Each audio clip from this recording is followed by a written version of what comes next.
Hello പവിത്രത്തിൽ അങ്ങനെ നമ്മൾ കാത്തിരുന്ന വേദയും വിക്രവും ഒന്നാകുന്ന നിമിഷം എത്തുന്നു. ഇതിൽ പരം സന്തോഷം നമുക്ക് എവിടെ നിന്നും കിട്ടാൻ അല്ലെ? ആദ്യം കുറെയൊക്കെ നമ്മളെ കരയിപ്പിക്കുന്നുണ്ട് ട്ടോ ഇന്നത്തെ പ്രൊമോ. അതായത് അച്ഛനും വിക്രവും കൂടെ നമ്മുടെ വേദയുടെ വീട്ടിലേക്ക് വരികയാണ്. വേദയുമായിട്ട് സംസാരിച്ച് ഇതൊന്ന് സോൾവ് ആക്കാൻ വേണ്ടി. അങ്ങനെ വിക്രം ഒറ്റയ്ക്ക് നമ്മുടെ വേദയുടെ മുറിയിൽ പോയി വേദയുമായിട്ട് സംസാരിക്കുന്നുണ്ട്. അപ്പൊ വിക്രം ചെല്ലുമ്പോൾ നമ്മുടെ വേദ കുറേ ഇങ്ങനെ പറയുന്നുണ്ട്.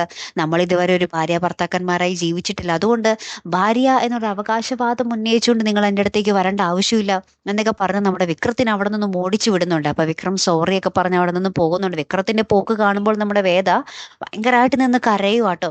ലാസ്റ്റ് നമ്മുടെ അച്ഛൻ എന്തോ പന്തികേട് തോന്നി. എന്തോ വേദയുടെ മനസ്സിൽ കുടുങ്ങി കിടപ്പുണ്ടെന്ന്. അങ്ങനെ അച്ഛൻ ഇങ്ങനെ മാറ്റി നിർത്തി ചോദിക്കുമ്പോഴായിരിക്കും വേദ പറയുന്നത്, ഞാൻ ഇങ്ങനെ ഒരു തീരുമാനം എടുത്തില്ലായിരുന്നെങ്കിൽ കുറെ പേര് കരയേണ്ടി വന്നാനെ എന്ന് പറയുകയാണ്. അപ്പൊ ഇവർക്ക് മനസ്സിലായി എന്തോ വേദനെ ഭീഷണിപ്പെടുത്തുന്ന കുറെ കാര്യങ്ങൾ ചുറ്റിലും ഉണ്ടെന്ന്. പിന്നീട് നമുക്ക് കാണുവാൻ സാധിക്കുന്നത് ആ ഒരു ഹാപ്പി മൊമെന്റ് ആണ് മക്കളെ. നമ്മുടെ വേദയും വിക്രവും കൈകോർത്ത് ബീച്ചിലൂടെ നടന്നു പോകുന്ന ഒരു കിടിലൻ രംഗങ്ങൾ കേട്ടോ. എന്തായാലും നമ്മൾ കാത്തിരുന്ന നിമിഷം എത്തിയേ. നമുക്ക് നോക്കാം കേട്ടോ. അടുത്തൊരു വീഡിയോയുമായി വരുന്നത് വരയ്ക്കും ഗുഡ് ബൈ.